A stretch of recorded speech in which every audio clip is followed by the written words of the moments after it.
तर ह्याच्या आधी आपण काय बघितलं, थर्मल पॉवर प्लांट याबद्दल माहिती बघितली. त्याचं लेआउट असेल, वर्किंग असेल, डिफरंट टाईप्स ऑफ जे काही प्लांट्स असतील आपले थर्मल पॉवर प्लांट, ते वेगवेगळ्या आपल्या भारतामध्ये कुठे कुठे कोणत्या स्टेटमध्ये किती रेटिंगचे अवेलेबल आहेत हे आपण सगळी माहिती बघितली. आता यानंतर आपण बघू next point, overall efficiency of the thermal power plant. Overall efficiency of the thermal power plant. Efficiency काय आहे थर्मल प्लांटची ते आपण बघणार आहे. तर मेनली जे 4 इक्विपमेंट आहेत, महत्त्वाचे मेजर इक्विपमेंट आहेत. पहिला आहे जनरेटर, सेकंड आहे टर्बाईन, थर्ड आहे कंडेन्सर आणि 4 आहे बॉयलर. ह्याच्याबद्दल आपण सगळी माहिती बघितली, कसे वर्क करतात. तर आता ह्याची इफिशियन्सी बघा. तर आपल्या पॉवर प्लांटमध्ये जनरेटरची जी काही इफिशियन्सी आहे ती 97% आहे. 97% इफिशियन्सी आपल्या जनरेटरची आहे, ती टर्बाईनपेक्षा कमी आहे. कंडेन्सरची जी काही इफिशियन्सी आहे ती 60% आहे. कंडेन्सरची इफिशियन्सी 60% आहे. प्री हिटरची इफिशियन्सीसुद्धा 60% आहे आणि बॉयलरची इफिशियन्सी जी काय आहे ती 50% आहे. ह्या प्रत्येक स्टेप्समध्ये ज्यावेळी आपण पॉवर जनरेट करतो त्या प्रत्येक स्टेप्समध्ये आपली जी काही एनर्जी आहे ती एनर्जी लॉस्ट होत असते. त्या पूर्ण सायकलमध्ये पॉवर जनरेशनच्या आपली जी काही एनर्जी आहे ती एनर्जी किंवा जी काय आपली एनर्जी आहे ती एनर्जी काय होत असते, लॉस्ट होत असते. त्यामुळे जी काय आपली टोटल प्लांटची इफेक्टिव्ह इफिशियन्सी असते ती 29 ते 35% एवढी असते. 35%पेक्षा आपल्या प्लांटची इफिशियन्सी जास्त नसते. ही झाली overall efficiency of thermal power plant. तर provision in the system to improve thermal efficiency. आता थर्मल इफिशियन्सी वाढवण्यासाठी आपण काय करू शकतो, सिस्टीममध्ये काय करण्याची गरज आहे आपल्या पॉवर प्लांटमध्ये. तर त्यामध्ये जर बघितलं तर ह्याच्या आधी आपण डिस्कस केली की जी काय आपल्या स्टीम जी काय आहे बॉयलरमध्ये प्रोड्यूस होते, बॉयलरमधून जी काय स्टीम प्रोड्यूस होते ती काय असते, वेट असते, म्हणजे काय असतं, ओलसर असते, त्यात मॉइश्चर कंटेन असतं. आता ही जी स्टीम आहे ही आपण काय करतो, पुन्हा सुपर हिटरमधून पास करतो, बरोबर.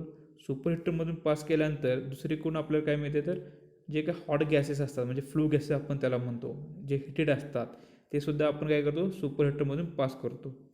आणि त्या जे काय वेट स्टीम आहे ते काय करतात, ते पुन्हा ते फ्लू गॅसेसची हीट ॲब्सॉर्ब करतात किंवा ती हीट ट्रान्सफर होते आणि जी आपली वेट स्टीम आहे ती पुन्हा ड्राय स्टीम मिळते आपल्याला output of the super heater. आणि ही जी ड्राय स्टीम आपल्याला मिळते ती आपण पुन्हा काय करतो, कंडेन्सरला देतो, टर्बाईनला देतो, बरोबर. त्यामुळे टर्बाईन आपल्याला रोटेट होतो.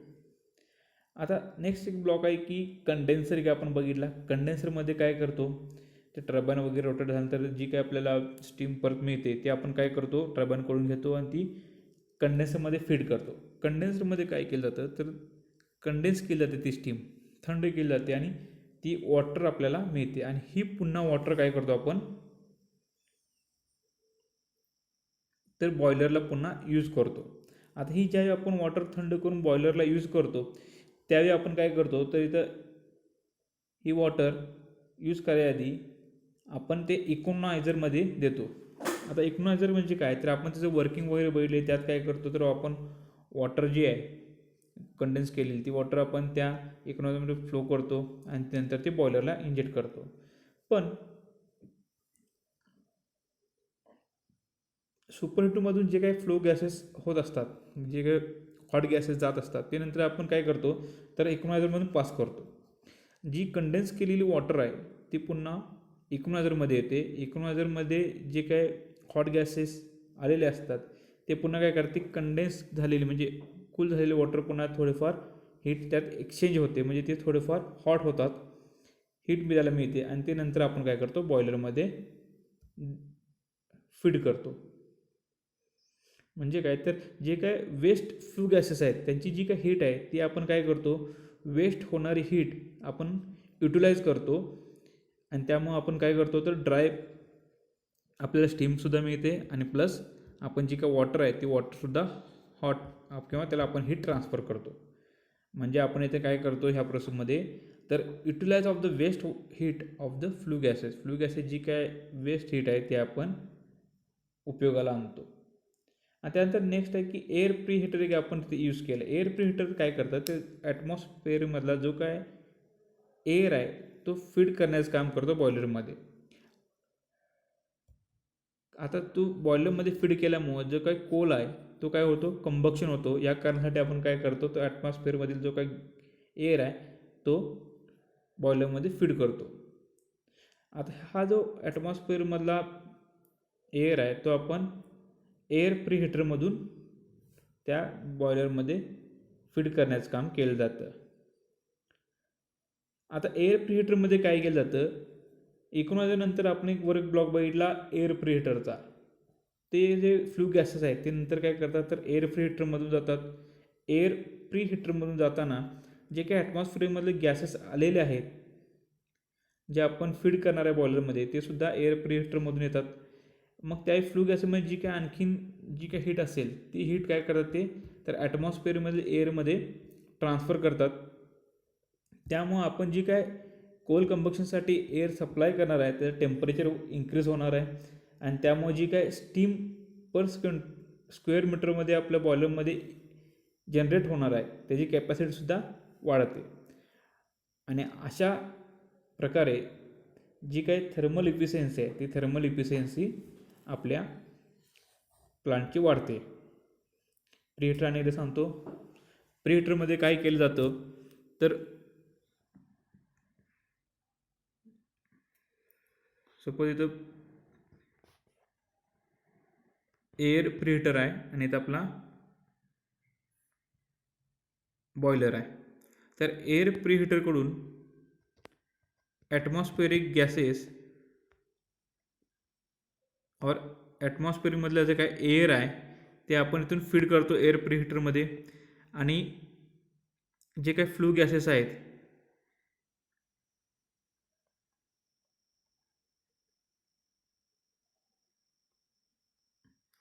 फ्लू गॅसेस जे काय आहेत ते आपण काय करतो इक्वनायझर इथं आपलं सुपर हीटर असेल इथं आपलं इक्वनायझर असेल इथून असं पास करून आपण प्रीहीटरमधून ते पास करून चिमणीला इथं आउटपुटला आपण देतो की जेणेकरून ते ॲटमॉस्फिअरमध्ये ते आपण सोडतो हाय लेवलला. मग आता एअरमधले जे काही गॅसेस किंवा ॲटमॉस्फिअरिक जे काही एअर आहे ते आपण एअर प्रीहीटरमध्ये आणतो. त्यावेळी आपण इथून काय करतो फ्लू गॅसेससुद्धा आपण इथून सोडणार आउटपुटला देणार आहे. मग ह्या फ्लू गॅसेसमधून इथे जे काही फ्लू गॅसेस आहे ह्यातील एअर ह्या ॲटमॉस्फिअरिक एअरमध्ये ते काय करतात तर त्यांचे टेम्परेचर इकडे ट्रान्सफर करतात. त्यामुळे ही जी एअर आहे हे काय करतात तर हॉट होतात आणि हे पुन्हा एअर आपण काय करतो बॉयलरला देतो. हे पुन्हा एअर काय करतो बॉयलरला आपण इथं देतो. त्यामुळे काय होतं तर जे काय आपला कंबक्शनमध्ये आपण एअर देणार आहे त्या एअरचा टेम्परेचर वाढतं आणि टेम्परेचर वाढल्यामुळं जी काय कंबक्शन होऊन आपल्याला स्टीम जनरेट होणार आहे त्या स्टीमची कॅपॅसिटी वाढते आणि ती स्टीमची कॅपॅसिटी वाढल्यामुळं आपला जो काय थर्मल इफिशियन्सी आहे ती थर्मल इफिशियन्सी इन्क्रीज होते. हे झालं overall efficiency of the thermal power plants and what provision in the system to improve the thermal efficiency. त्यानंतर नेक्स्ट पॉईंट आहे safe practices in thermal plants. Safe practices in thermal plant म्हणजे सुरक्षा काय घ्यावे लागते आपल्याला थर्मल प्लांटमध्ये ते आता आपण बघायचं आहे. तर थर्मल प्लांट किंवा पॉवर प्लांट ज्यावेळी असतं तर दोन ठिकाणी मेनली आपल्याला सेफ्टी ही महत्त्वाची असते. पहिली असते प्लांट लोकेशनला आणि दुसरी असते फील्ड लोकेशनला. पहिली असते प्लांट लोकेशनला आणि फील्ड लोकेशनला. दोन्ही ठिकाणी सेफ्टी महत्त्वाची आहे. ज्यावेळी फील्ड वर्कर फील्डवर काम करत असतात त्यावेळी जे काय धोकादायक ठिकाणी असतात जिथं रिस्क जास्त असते अशा ठिकाणी ते काम करत असतात.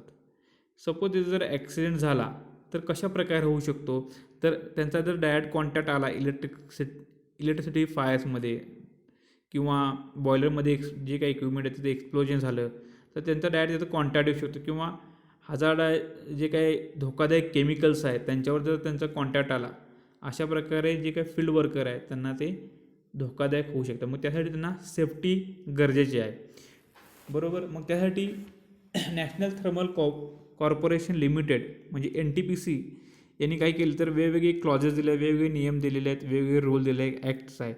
त्या ॲक्टचं त्या ठिकाणी पालन केलं जातं. आता ते कोणते कोणते ॲक्ट आहेत, तर वेगवेगळे 8 ॲक्ट्स आहेत. पहिला ॲक्ट आहे electricity act rule, boiler act और रूल और रेग्युलेशन्स. थर्ड आहे एक्सप्लोजिव्ह ॲक्ट और रूल्स. फोर्थ आहे पेट्रोलियम ॲक्ट्स और रूल्स. फिफ्थ आहे मोटर व्हेकल ॲक्ट्स और रूल्स. सिक्स्थ आहे डेंजरस मशीन्स और रेग्युलेशन ॲक्ट्स. अँड सेवन्थ आहे एन्व्हायरमेंटल किंवा प्रोटेक्शन ॲक्ट्स और रूल्स. अँड लास्ट आहे माइन ॲक्ट और रूल्स एक्सेट्रा.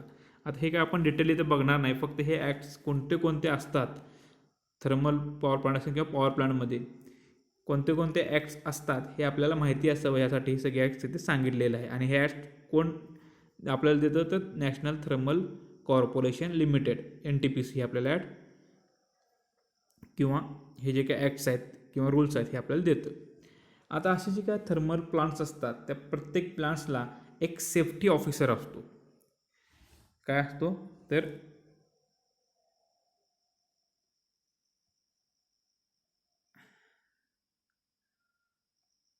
सेफ्टी ऑफिसर असतो.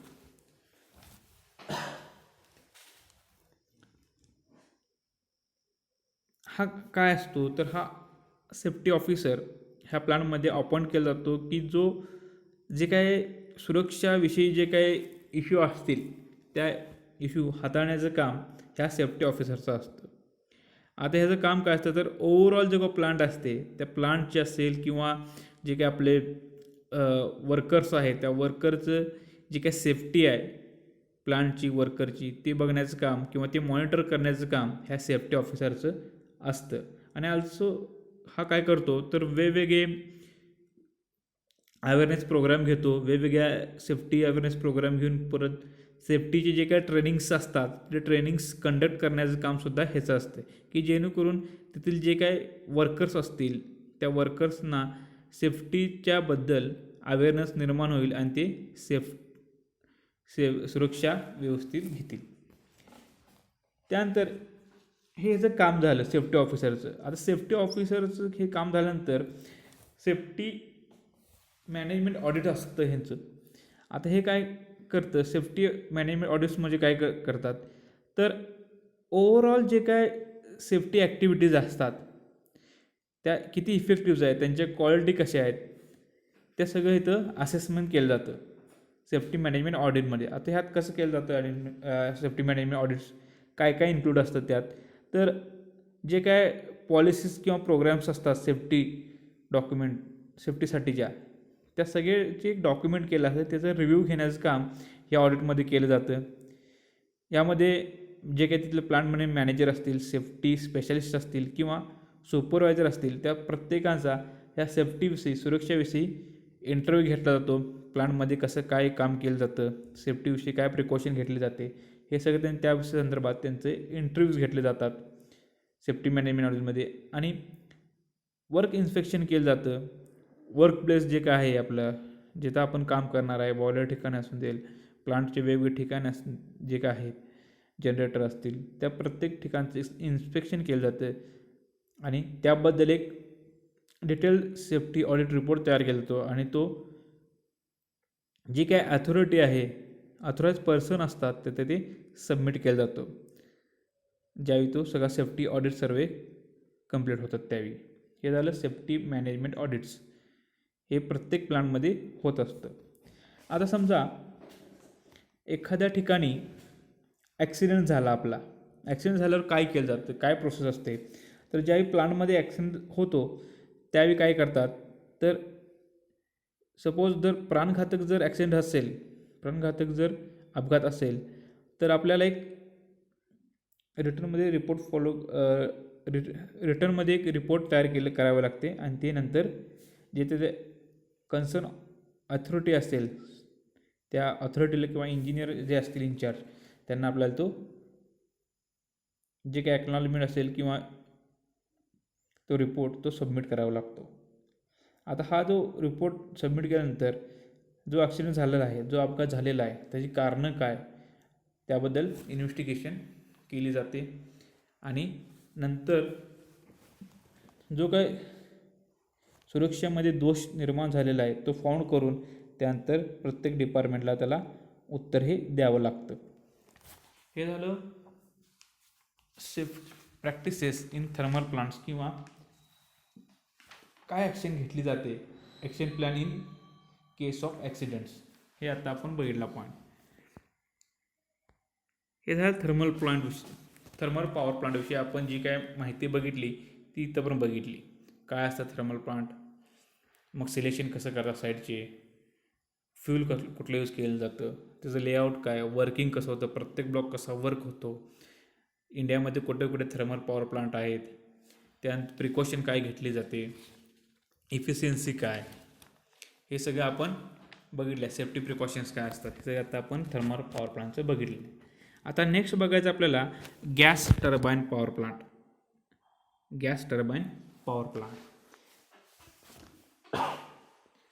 आता गॅस टर्बाईन पॉवर प्लांट हा स्टीम टर्बाईनसारखा सिमिलर आहे. जे काय आपण स्टीम टर्बाईन थर्मल पॉवर स्टेशनमध्ये यूज करतो सेम तसाच हा गॅस टर्बाईन पॉवर प्लांट आहे. गॅस टर्बाईन पॉवर प्लांटमध्ये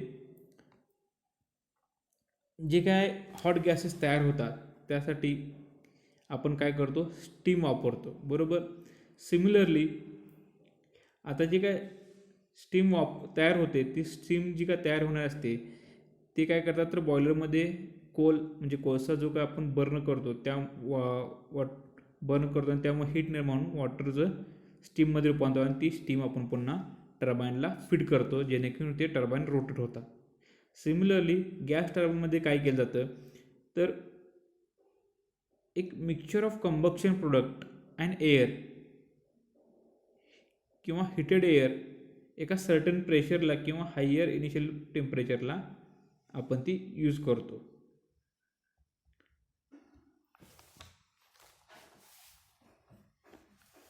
यामध्ये काय केलं जातं तर हॉट गॅसेस किंवा जे काही फ्यूल प्लस आपण एअर हे यूज केलं जातं हाय प्रेशरला आणि त्या हाय प्रेशरकडून ते कंबक्शन चेंबरमध्ये यूज करून नंतर ते गॅस टर्बाईन रोटेट करतो आणि ते कपलिंग असतात अल्टरनेटरला आणि अल्टरनेटरसुद्धा रोटेट होतात आणि आपल्याला इलेक्ट्रिसिटी किंवा इलेक्ट्रिकल पॉवर आपल्याला मिळते. हे सिम्पल गॅस टर्बाईनमध्ये होत असतं. त्याचं वर्किंग आपण पुढं बघू. सिमिलरली ह्यात पण सिलेक्शन्स जे काय आपण करणार आहे side of the gas power plant similarly thermal power प्लांटविषयी आहे. जे काय अवेलेबल फुल ऑफ फ्यूल्स असतात म्हणजे फ्यूल आपल्याला रिजनेबल हवे असतात, इझिली अवेलेबल पाहिजे, ट्रान्सपोर्टेशन फॅसिलिटी आपल्याला इझिली अवेलेबल पाहिजे, बाय रोड असेल, रेल्वे असेल, आणि जे काय ट्रान्समिशन आणि डिस्ट्रीब्युशन आहे ते इलेक्ट्रिसिटीचं कमीत कमी वेळ झालं पाहिजे आणि लवकर त्यासाठी आपण ते लोड सेंटर ठिकाणी ती लोकेशन करतो. जी काय लँड असते ती लोड सेंटरजवळ पाहिजे आणि ती जास्त बल्की प्रमाणाने लो कॉस्टला आपल्याला पाहिजे. अशा प्रकारे वेगवेगळे जे काही पॉईंट आपण थर्मल पॉवर प्लांटला बघितलेले आहेत तेच पॉईंट इथेसुद्धा site selection of the gas power प्लांटला येतात. त्यानंतर जे काही फ्यूल आपण यूज करतो थर्मल पॉवर प्लांटमध्ये ते कोणते असतात तर सॉलिडसुद्धा असतात, लिक्विड असतात किंवा गॅस असतात. आता जे काय सॉलिड फ्यूल आपण यूज करतो तो असतो कोल. हा मोस्टली आपण सॉलिड फ्यूल हा यूज करतो, पण हा आपण गॅस टर्बाईनमध्ये यूज करू शकत नाही कारण कोल हँडलिंग आणि ॲज डिस्पोजेबल हा मेन प्रॉब्लेम असल्यामुळं हा आपण गॅस टर्बाईनमध्ये यूज करत नाही. तर त्याला अल्टरनेटिव्ह असतात तर लिक्विड फ्यूल्स जे काय आहेत ते आपण यूज करू शकतो यात. मग ते पेट्रोलियम ऑइल असतील, केरोसिन असेल, गॅस ऑइल, डिझेल ऑइल, अशा प्रकारचे वेगवेगळे ऑइल आपण या गॅस टर्बाईनमध्ये यूज करतो. तर नेक्स्ट आहे यात आणखीन आपण नॅचरल गॅसेससुद्धा यूज करतो. कारण का तर लिक्विड फ्यूल जे आहे ते एक लिमिटेड लेवलला आपण यूज करतो कारण त्यांची कॉस्ट जी काय आहे कॉस्ट ही हाय असते त्यामुळं. तर नॅचरल फ्यूल हे इझिली आपल्याला अवेलेबल होण्यासारखे असतात आणि त्यात हायर कॅलोरिफिक व्हॅल्यू असते, तेव्हा आपण ते यूज करतो. आता composition of the natural gases बघितलं तर 80% ऑफ द मिथेन असतं आणि 20% of the small frictions of the other gases. वेगवेगळे गॅसेस 20% असतात आणि 80% मिथेन असतं. नॅचरल गॅसेस हे इझिली बर्न होतात आणि ते मिक्स होतात एअरमध्ये इझिली, त्यामुळे आपण नॅचरल गॅसेस हे यूज करतो आणि ते इझिली ट्रान्सपोर्टेड होतात पाईपमधून, ते आपण ट्रान्सपोर्ट करू शकतो. परंतु नॅचरल गॅसेस हे आपल्याला लार्ज क्वांटिटीमध्ये स्टोअर करता येत नाहीत. हे झालं जे काय फ्यूल्स आपण गॅस टर्बाईन पॉवर प्लांटमध्ये यूज करणार आहे त्याविषयी माहिती. आता नेक्स्ट आहे layout of the gas turbine power plant. Layout of the gas turbine power plant बघितलं तर ही झाली त्याची ब्लॉक डायग्राम. इथे वेगवेगळे आहेत. कॉम्प्रेसर आहे, कंबक्शन चेंबर आहे, गॅस टर्बाईन आहे, अल्टरनेटर आहे, स्टार्टिंग मोटर आहे. आता प्रत्येकाचं आपण वर्किंग बघू ह्यामध्ये काय करतात. तर इथे आहे कॉम्प्रेसर. सुरुवातीला काय करतात, फिल्टर और एअर इनटेक फ्रॉम ॲटमॉस्फिअरिक, इथे हे ब्लॉक आहे.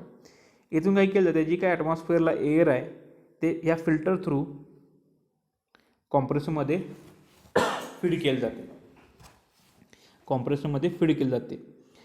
तर कॉम्प्रेसर काय करतो, तर इथून फीड झालेली एअर ही इथं कॉम्प्रेस केली जाते आणि ती काय केलं जाते, तर हाय प्रेशर जनरेट केलं जातं. इथं कॉम्प्रेसरमध्ये हाय प्रेशर जनरेट केला जातो आणि इथं ती जी काय एअर आहे ती इथं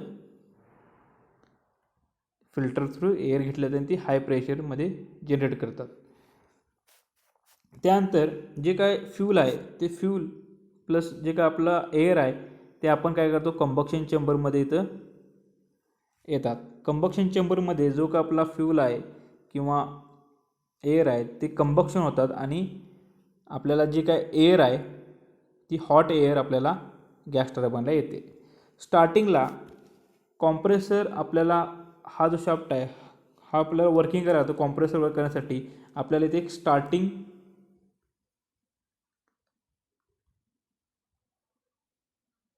मोटर ही यूज करतो की जेणेकरून कॉम्प्रेसर वर्क करणे आपल्याला हाय प्रेशरला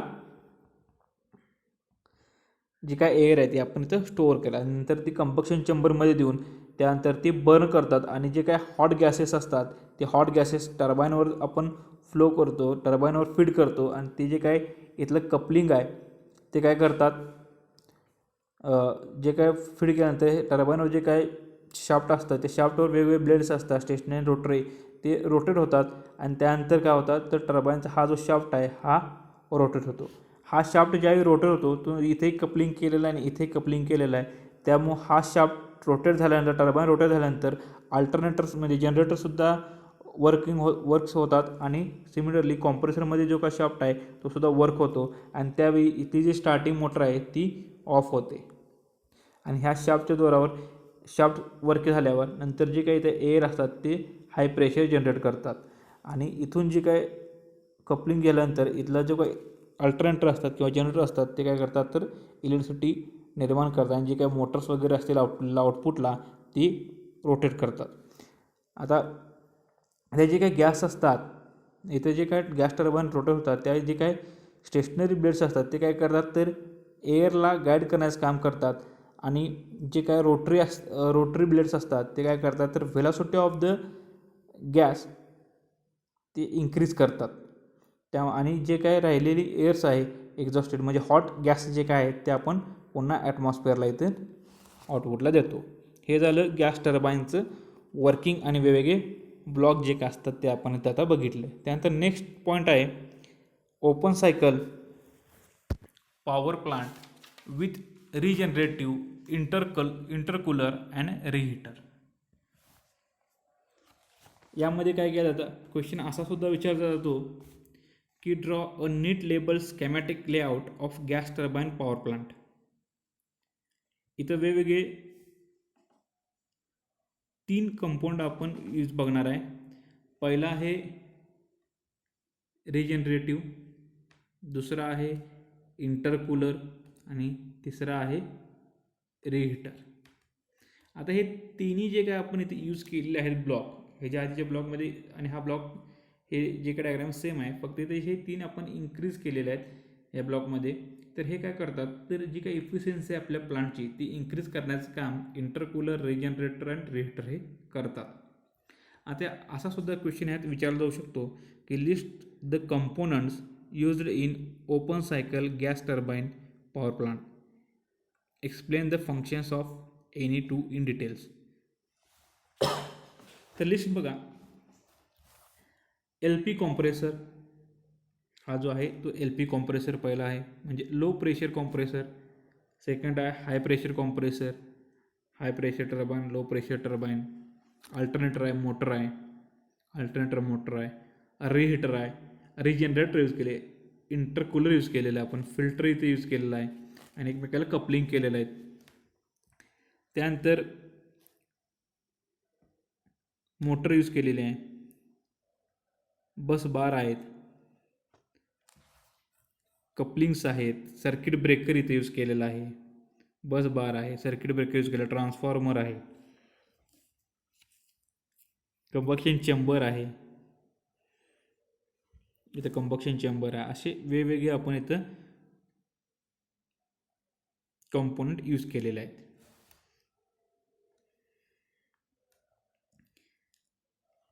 त्यानंतर बाकी सगळ्या जे काय आहे, म्हणजे लो कॉम्प्रेसर काय करतात, टर्बाईन काय करतो, अल्टरनेटर काय करतात, मोटर काय करतात, हे आता आपण बघितलेलं आहे.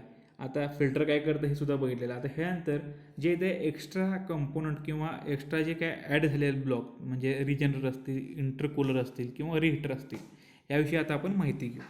तर पहिला बघू आपण रिजनरेटर काय करतात. रिजनरेटर हे जे कंपोनंट आहे, हे जे आपली प्लॅन्टची इफिशियन्सी आहे ते इम्प्रूव्ह करण्यासाठी इथं यूज केलेले आहेत. आता ह्यामध्ये काय असतात, रिजनरेटरमध्ये शेल आणि ट्यूब्स असते, म्हणजे अशा ट्यूब्स असतात आणि हे शेल्स असतात. आणि हे मोकळी जागा जी काय असते, ही ट्यूब जर असेल, सपोज ही ट्यूब झाली एक, ही दुसरी ट्यूब आणि ही तिसरी इथं केलेली आपण. एक मिनटं डायग्राम परत करतो. जी रिजनरेटरमध्ये सपोज मी एक रँडम डायग्राम काढतो आपल्याला समजण्यासाठी. दोन ट्यूब दाखव, ही एक ट्यूब आणि इथे एक ट्यूब आहे आणि शेल्स आहे, बरोबर. आता यात काय केलं जातं, जे काय लो प्रेशर टर्बाईन आहेत त्यातून जे काय एक्झॉस्टेड गॅस येणार आहेत फ्रॉम लो प्रेशर टर्बाईन, ते काय करतात, तर इथं रिजनरेटरला आपण देतो, बरोबर. रिजनरेटरला दिल्यानंतर काय करतात, जे काय एक्झॉस्ट गॅसेस असतात ते आपण जे काही ह्या ट्यूब्स आहेत ह्या ट्यूब्समध्ये हे इन्सर्ट करतो. ह्या ट्यूब्समध्ये हे इन्सर्ट केल्यानंतर जे काय शेल्स असतात, ओके, जे काय शेल्स असतात त्यातून ही एअर जी काय कॉम्प्रेसरमधून हाय प्रेशर जी काय एअर आहे ती सुद्धा इथं बघा इथून फ्लो झाली दिसते या ब्लॉकमधून. ती जी आहे ती इथून फ्लो होते, जे काय ट्यूब्स आहेत त्या ट्यूबच्या साईड होऊन ती एअर काय होते, फ्लो होते.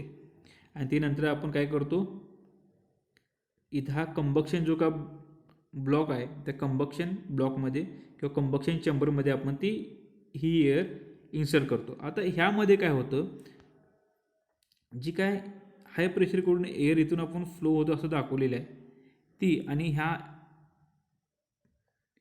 ट्यूबमधून जी काय हॉट गॅसेस जे काय एक्झॉस्टेड गॅसेस आहेत ते जे काय फ्लो होतात, त्यामध्ये एक्झॉस्टेड गॅसेसकडून जे काय टेम्परेचर आहे ते टेम्परेचर काय होतं, ट्रान्सफर होतो टू द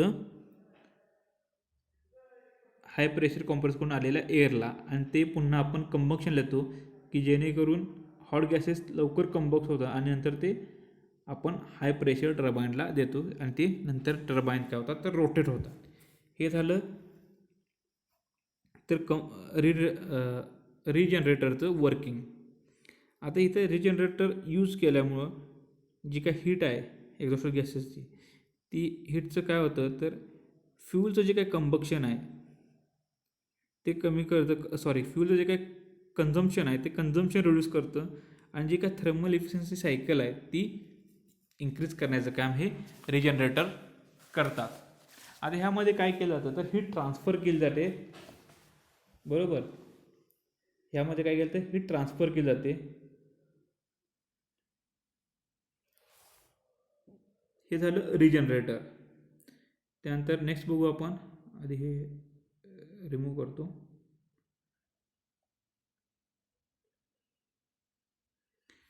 त्यानंतर नेक्स्ट आहे इंटरकूलर. इंटरकूलर ब्लॉक येत आहे. ह्यात काय केलं जातं, इंटरकूलर म्हणजे इंटरकूलिंग म्हणजे काय असतं तर आपण हीट काय करतो, रिमूव्ह करतो. कुठून? कॉम्प्रेस जी काय एअर आहे, कॉम्प्रेस्ड एअरचे जी काय स्टेप्स आहेत त्या स्टेजेस होत असताना आपण त्यातून हीट रिमूव्ह करतो. त्यामुळे इथं 2 कॉम्प्रेसर आपण यूज करतो, लो प्रेशर कॉम्प्रेसर आणि हाय प्रेशर कॉम्प्रेसर. आणि ह्या दोन्हीच्या मध्ये आपण काय करतो तर इंटरकूलर हा आपण यूज करतो. इंटरकूलर काय करतो, लो प्रेशरकडून जी काय आपल्याला एअर मिळत असते त्यातून आपण काय करतो, जी पार्टली एअर आहे त्यातून आपण एअर कूल करतो किंवा त्यातून हीट रिमूव्ह करतो. त्यामुळे काय होतं तर ह्या एअरचं जे काय व्हॉल्यूम आहे ते व्हॉल्यूम रिड्यूस होतो आणि डेन्सिटी इन्क्रीज होते. इंटरकूलरमध्ये काय होतं तर एअरची जी काही व्हॉल्यूम आहे ती रिड्यूस होते आणि डेन्सिटी इन्क्रीज होते. आता इंटरकूलर जो काय तो आपण हीट एक्सचेंजर म्हणून यूज करतो. आता ह्या इंटरकूलरमुळे काय होतं तर जी काय थर्मल इफिशियन्सी ती इन्क्रीज होते, काही इम्प्रूव्ह होते. एअरचा जो काय रेट आहे तो इम्प्रूव्ह होतो, जो काय वर्क रेशो आहे तो इम्प्रूव्ह होतो.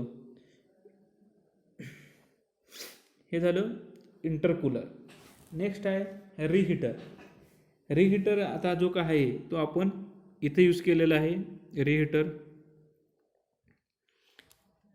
कुठे यूज केलं तर हाय प्रेशर टर्बाइन आणि लो प्रेशर टर्बाइनमध्ये आपण तो यूज केलेला आहे. जे काही कंबक्शन गॅसेस येतात म्हणजे हाय प्रेशर जे काही कंबक्शन गॅसेस आहेत ते काय येतात तर पहिला हाय प्रेशर टर्बाइनला येणार. हाय प्रेशर टर्बाइनला आल्यावर ते काय होतात तर ते एक्सपांड होतात. तिथं एक्सपांड झाल्यामुळे काय होतात, जे काय रोटर ब्लेड्स आहेत टर्बाइनचे ते रोटेट होणार आणि त्यानंतर टर्बाइन आपला ऑन होणार. ते कपलिंगमुळे लो टर्बाइनसुद्धा ऑन होणार. आता इथे हे की जे काय हाय प्रेशर टर्बाइन आहे लो प्रेशर टर्बाइन आहे त्या दोन्हीच्या मध्ये आपण काय केलं आहे तर रिहीटर यूज केला आहे. आता ह्यातून जे काय एक्झॉस्टेड गॅसेस आहेत ते आपण रिहीटरला देतो. रिहीटरला दिल्यामुळे इथं रिहीटर काय करतो ते एक्झॉस्टेड गॅसेस जे काय असतील किंवा गॅस जे असतील ते पुन्हा हीट करतो आणि ते हीट झालेले गॅसेस पुन्हा आपण लो प्रेशर टर्बाइनला देतो. आता इथं जे काय लो प्रेशर टर्बाइनला आलेले असतात हीट गॅसेस ते पुन्हा इथे काय होतात एक्सपांड होतात आणि लो प्रेशर टर्बाइन जे आहेत ते रोटेट होतात आणि त्यातून जे काय एक्झॉस्ट गॅस आहेत ते पुन्हा आपण रिजनरेटरला देतो.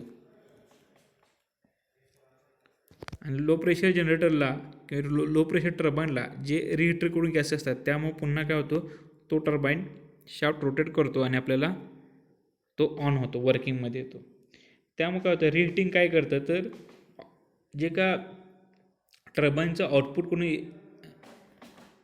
आपल्याला एअर मिळते, हॉट एअर असेल ती पुन्हा आपण काय करतो मल्टिपल हिटिंग देऊन तो यूज करतो.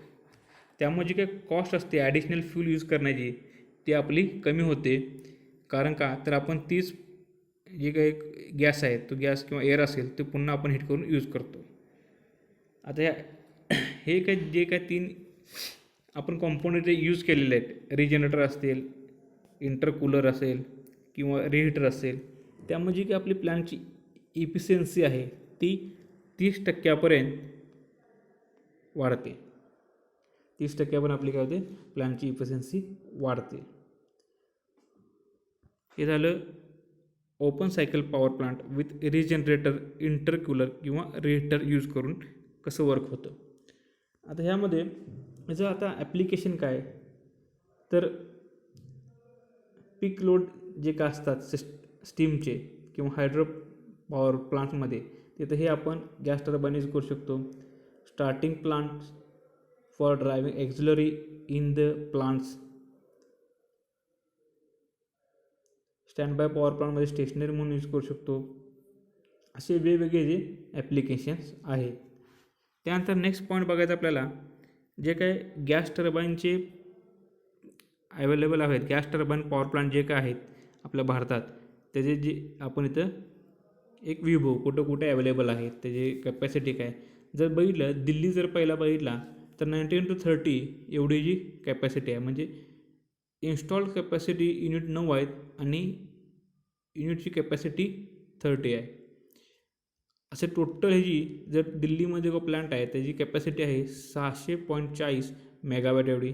मग जम्मू आणि काश्मीरमध्ये असतील, राजस्थान, उत्तर प्रदेश, हरियाणा, गुजरात, महाराष्ट्रामध्ये जो काय आपला गॅस टर्बाईन पॉवर प्लांट आहे त्याची 852 मेगावॅट एवढी कॅपॅसिटी आहे. तमिळनाडू असेल, आंध्र प्रदेश, आसाम, गोवामध्ये त्याची सगळ्यात कमी गोवामध्ये 48 मेगावॅट एवढे प्लांट आहे. त्यानंतर केरला आहे, पॉंडिचेरीमध्ये सगळ्यात कमी मेगावॅटची आपला गॅस टर्बाईन आहे, तो आहे 32.50 मेगावॅट्स. आणि मॅक्झिमम कॅपॅसिटी ऑफ जे का आपला प्लांट आहे 5258.87 मेगावॅट इन गुजरात स्टेटमध्ये आहे. मॅक्झिमम कॅपॅसिटी गुजरात स्टेटमध्ये आहे. सेकंड आंध्र प्रदेशमध्ये आहे. टोटल कॅपॅसिटी आहे 2761.33 मेगावॅट. आणि उत्तर प्रदेशमध्ये 1496 मेगावॅट. आणि महाराष्ट्रामध्ये 852 मेगावॅट एवढी कॅपॅसिटी आहे. हे झालं आपलं गॅस टर्बाईन. नंतर जे आपण काय बघितलं तर फ्यूल कुठे यूज करतात, सिलेक्शन ऑफ द पॉवर प्लांटची जे काय प्लांट ज्या आपण सिलेक्ट करणार आहे, साईट सिलेक्शन असेल, कोणते कोणते फ्यूल यूज करतो त्याचे ब्लॉक डायग्रॅम, रिहीटर, प्रीहीटर, रिजनरेटर असतील, इंटरकूलर असतील किंवा रिहीटर असतील, हे ब्लॉक प्लस त्याचे वर्किंग बघितलं, ॲप्लिकेशन बघितलं. आणि भारतामध्ये कोठे कोठे प्लांट आहेत गॅस पॉवर प्लांट हे आपण बघितलं. राहिलेला पार्ट आपण नेक्स्ट लेक्चरला बघू. थँक्यू.